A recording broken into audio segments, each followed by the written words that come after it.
Welcome to the Founders Focus podcast, an open conversation with TechCore founder Gary Beach and those who care about the future of technology.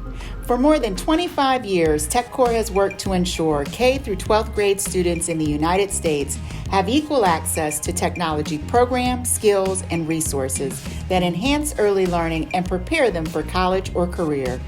Founders Focus invites you along for the journey as we examine technology and how it impacts the way we work and live. Hello and welcome to TechCore's Founders Focus podcast series. My name is Gary Beach and I am Vice Chair and founder of TechCore. We're excited today to start a three-part series focusing on corporate America's role in creating a more diverse technology workforce. In this series, we will speak with three technology executives. Jermaine Henson, Vice President for Software Development Services at Nationwide, Gregg Tacchetti, Chief Information and Strategy Officer at State Auto Insurance, and Kim Snipes, Executive Vice President and CIO for Consumer and Digital at KeyBank. Why is diversity such an important issue? Here's why. Research reports reveal companies with diverse workforces are 1, more productive, they're 2, more innovative, 3, they more easily attract and retain talent, and 4, they have more satisfied customers. But a recent report from the Equal Employment Opportunity Commission says tech workforces are overwhelmingly white Asian males under the age of 40. Moreover, corporate cultures that are inhospitable to women cause more than 50% of female technology workers to leave the field within 5 years. More has to be done, and thankfully more is being done. And today in part 2, we are going to talk with Gregg Tacchetti from State Farm Insurance to share ideas on how to create a more diverse technology workforce. So Gregg Tacchetti, thank you for joining us today. Great to be with you, Gary. Can you please tell the listeners, Gregg, as we start off here, a little bit about your role at State Auto Insurance as Chief Information and Strategy Officer? That's a unique title. Yeah, it's interesting, Gary. In my career, this year will be 30 years in the insurance industry, and the last 6 at State Auto have been my first stop as a CIO. But in a lot of business, and I think becoming even more so, you have to learn and understand how to use technology. And so I brought the 25 years or so of experience into this role 6 years ago with the mandate from our board to really both culturally and technically transform State Auto. So a whole new leadership team came in and set about both a core systems modernization, a people cultural modernization, and also a digital transformation based on both of those 2 prior elements. And so it's been a really fun and rewarding 6 years. And the thing that I'm probably most proud of is not the massive success we've had on the technical side or the business results, but it's the team and the culture that we've built that really gets at the heart of the issue that we're here to discuss today. And that is so important and often overlooked. What's fascinating, I find, Gregg, in talking to technology executives like yourselves over the years, each of you has your own unique story in terms of, what your seminal moment was saying, I wanted to get into the tech business. If you could take a moment to share with us here on the podcast, what's your career tech story in terms of how you got to, we heard a little bit about the 30 years, but even before that, what was your story?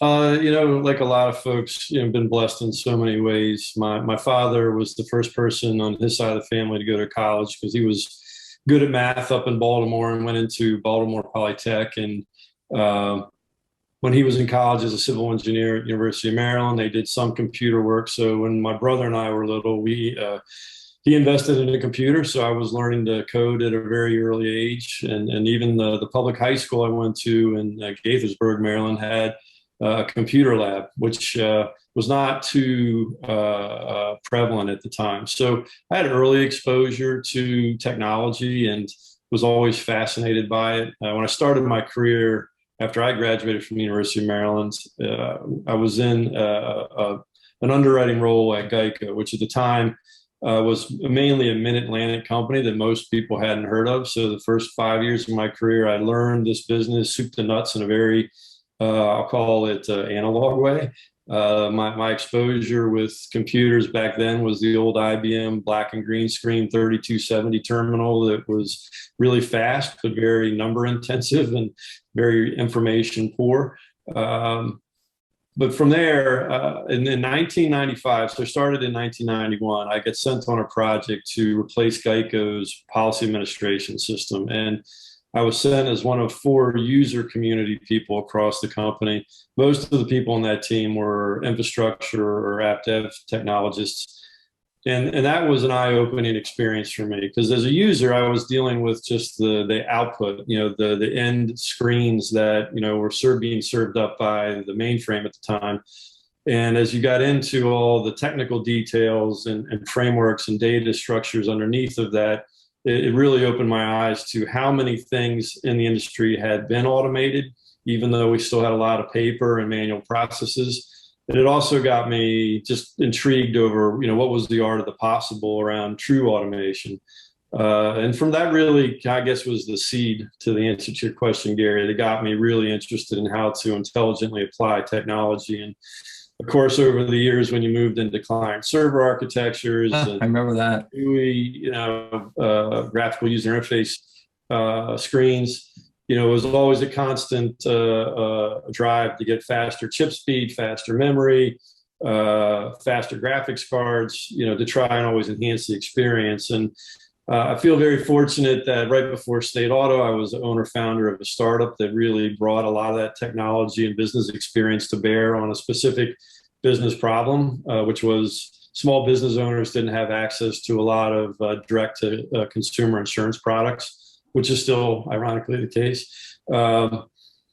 And that really gave me a really strong foundation of what I call the art of the possible. And then just to give you an example, when I was at Safeco after I left Geico, if you were running a big IT project, a big part of the project planning, and there's a lot of project managers on these big projects, you had to order a lot of servers. You had to, plan for 3 or 4 months lead time to get them, ordered, configured, rack stacked. When I did my startup, we used Amazon, which was the first time I was exposed to the public cloud. And it just blew my mind that you could go so fast and stand up new instances in Malaysia within 20 minutes, if everything was configured correctly, and brought that experience to bear at State Auto. And we're a big Amazon customer here, but much more importantly, it's really, as I say, trying to figure out the most intelligent application of technology. And it should be towards a business purpose. And in our case, that's to help improve the experience of either our agents, our claimants, or our policyholders. Well, you're lucky in terms of also the 1991, right before the web really came out. Your timing was well done. What is State Auto Insurance's relationship with TechCore, right? So one of our board members, Dwight Smith, introduced me to Lisa not too long, actually, after I came to Lisa Chambers, who's the National Executive Chair. Yep. Right. Not too long after we moved to Columbus from Seattle in 2016. And, she's an amazing leader, and I'm, was really, really impressed with her. And really was honestly blessed that she asked me to participate and work with TechCore. Part of our culture that I mentioned earlier at State Auto is a real firm belief that we need to give back and help the world be a little bit better place than we found it. And my team particularly, and even across State Auto more broadly, worked with TechCore to do the techie clubs. We go over to Livingston Avenue and teach fourth graders how to block code, which has just been, I've done it a few times. It's been really fun. One of my favorite quotes from one of the little kids was, when are you going to teach me how to be a hacker? It's a white hat hacker, right? The kids come up with a wonderful. So that was our first exposure from State Auto. And then, of course, I've been on the board for a number of years now. And it's fit very well with one of my non-work related passions, which is just to create jobs for people. And that's a long story for another day, but one of the things that I sit on 2 boards, TechCore for helping at-risk youth get into technology, get exposed to technology in K-12, and then I also sit on Columbus State Foundation board, where have an emphasis on creating associate degree aspiring CS majors and finding them jobs. And one of the things we created at State Auto with Columbus State is a terrific apprenticeship program that I joke with my little brothers at Accenture and Chase that they're going to have to work a little harder to keep up with all the apprentices that we're bringing in. Well, good for you. You're going to take them off the market. You talked about the art of the possible, Gregg, and this is one of the key questions we want to share with you. What is your take? Why is this vibrant, wonderful industry, the tech industry, why, after decades of discussion about this, and this goes back to the 80s, in my case, in terms of seeing it and chronicling it, why does this industry still struggle to build a diverse workforce? It's a really, I think, important and complex question. The thread through a lot of our conversation today, Gary, for me personally, has been, luck, right place at the right time. And one of the, I think, elements, you can go back into high school where certain kids were not encouraged to get into STEM programs. The interesting thing about the time and place that we were living in right now, and what we've observed at State Auto with the apprenticeship program I just mentioned, you don't have to be a math major. You don't have to be, somebody who's, been deep into STEM programs your whole life. There's a gentleman that interned with us that had been a carpenter for 35 years and said his knees couldn't take it. So he started his first year at C State in a CS program. And we were able to get him a lot of self-learning training with a lot of these cloud native frameworks with Amazon. And he's able to learn how to be a developer. There's the obviously tech elevator type code boot camps, for 12 weeks. But we have found that, taking somebody who has the desire, and that's why I keep calling this at this point, Gary, really a marketing problem.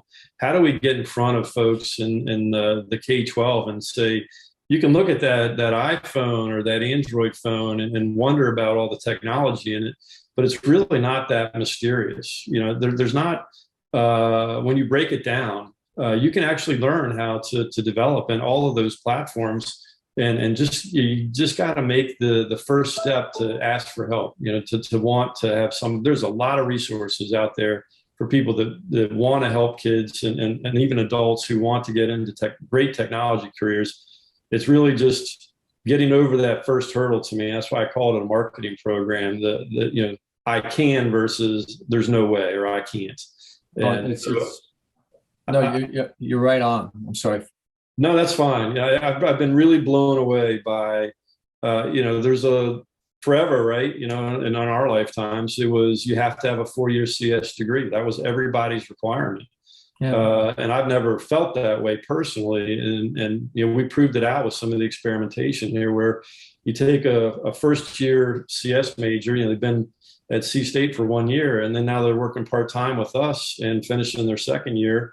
And they're getting hired by Accenture and Facebook and JP Morgan in Columbus here after they exit our apprenticeship program. So they're meeting the requirements of these terrific organizations, with really 1 year of work experience and 2 years of education, which to me proves that with the right training and the right culture, we can solve this problem.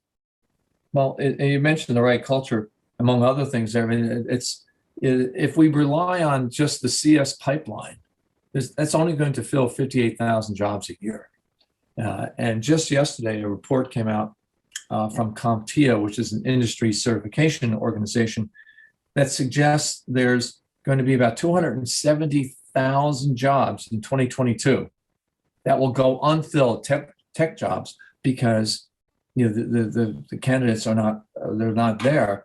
But it cuts to your point, which I think is profound, that these apprenticeship programs, we're in an era now where I can take my phone and I can find out anything I want in 5 seconds. But one gentleman who was the president of a college out in Boston area, a couple of years ago, she was speaking at a conference that you and I have been to over the years, and he goes, in the age of just-in-time learning, It's not what you know that's important. It's what can you do with what you know. This Right. whole applied, and to your programs, taking these apprentices and 1 year and the second year they're doing something else and moving along is so important. But what you were also talking about there, I thought is fascinating. It kind of segues into my next question in terms of stakeholders. There's so many stakeholders in this diversity initiative. There's education institutions, there's education administrators, there's parents, there's elected officials, there's students, and of course there's corporations like State Auto. I think you hit the nail on the head about we have a marketing problem in America here. And who, in your opinion, what group, what constituents, should it be all of them? Is there one of those groups I mentioned that you think should take the lead in trying to make solve this marketing problem that you talk about? Yeah, it's one of the things I've learned over the last 4 years, where I've really spent a lot of my non-work time on this topic, is that there are a myriad of organizations, both corporate, non-governmental, governmental, that are all circling around this problem. Yep. And to me, one of the things would be, how do you think about pulling all those together? I've tried, and it's not easy because they all have similar but different missions and funding and grants. If you just ran PSAs and met kids where they are, whether that's, on a game, I can guarantee you when I was 12 years old or 16, if somebody said, you want a path to $120,000 a year salary, here, go find out more at this link. I guarantee you I would have taken advantage of that. And I have to believe that there's a lot of other folks that would too. And then I inappropriately use the word kids a lot of times because that's the Tech Corps' mission, but it's broader than that. I mentioned the carpenter. We also have a mom with 2 young kids that wanted to get back into the workforce and change her career, and she's learned how to code. So it's not limited to just our youth, but for me, that's a big focus, obviously, with Tech Corps. And it's a good point. And here in the midst of the pandemic, one of the challenges Pew Research, Gregg, a couple of years ago, was talking about the disallocation in terms of where the talent is and where the work is. So let's go back 5 years on this. That Pew is mentioning that 58%. I find this number fascinating. 58% of Americans live in the same town or state that they were born in. We're not a nation of nomads. But I read something just the other day by the response to continuing life and work, what have you, during the pandemic, and we're Zooming here. That is going to go away a little bit. So organizations like State Auto could source talent in Idaho to do a job that's in Columbus. So I think that's going to help.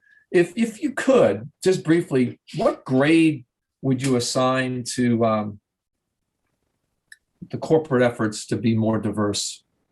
If you had to assign a grade level to it. Oh, that's my probably least favorite question.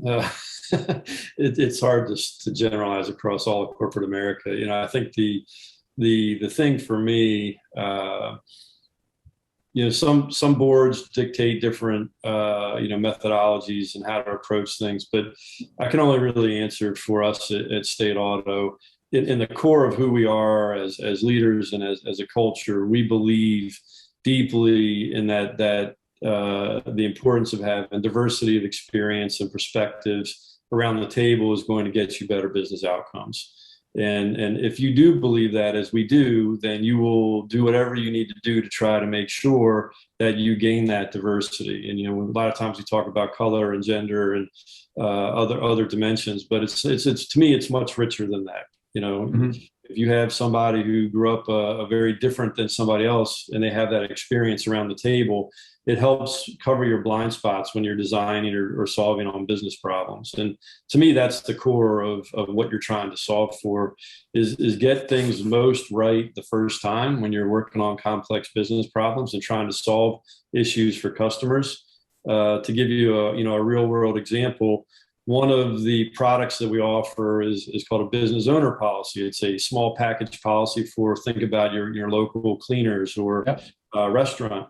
We today do not have anybody with a Hispanic background working in that product line. And there is a very vibrant, as with a lot of other ethnicities, a small business community. To me, if you really want to understand that community, you have to have people in your company that understand the needs and desires of those customers so that you can design products to meet and exceed their expectations. Right. Otherwise, you're just taking a guess based on whatever your experience and biases are. And so that to me is the essence of what we're trying to accomplish. And, if I had to give us a grade, I'd say we're probably B minus, C plus. We have a long way to go, but I think our philosophical approach is spot on, and it's just going to take time to build out the kind of diversity that I think we need for the long haul. I think you are being a little bit underestimating what you're doing there. I would give you a solid A, but it does cut to one of the challenges I've seen in not only just diversity but getting businesses to help out in the educational tech side is it's like boiling the ocean. They look at it, they know it's a problem, they jump in, they do it for 6 months, and they go, we haven't moved the needle. And it's such a homegrown kind of thing, like you're doing at state all in terms of making it culturally part of the company. And one of the things you had mentioned in the earlier conversation here, I want to touch on. Keeping in the educational side, I just finished reading a book entitled "All I Need to Know I Learned in Kindergarten." It's not a long story. It was read to me at a wedding recently. Oh yeah. No, I didn't get married, but the bride and groom, their parents read the book. And what just off the top of your head, what grade level should America's public schools begin to implement basic computer science curriculum, in your opinion? Yeah, it's not my area of expertise by any stretch, but I'd say the sooner the better. Right. I know with my kids, we had them, on keyboards at a very early age, and who knows, by the time their kids are growing up, there may not even be keyboards anymore. I think, getting exposed to the basics of math and science and that kind of scientific process, having a hypothesis and trying to explore it, those kind of basics, no matter what you choose to do in life, I think will be very helpful. And then really the technology component kind of just as an enabler. Sure. You mentioned the phone and being able to answer any question. There's all kind of technology that can be applied to all kind of problems today. Machine learning, artificial intelligence been around for 60 years, but we're living at a time right now where you're starting to see the productivity and customer facing benefits really start to explode through the use of those advanced algorithms. And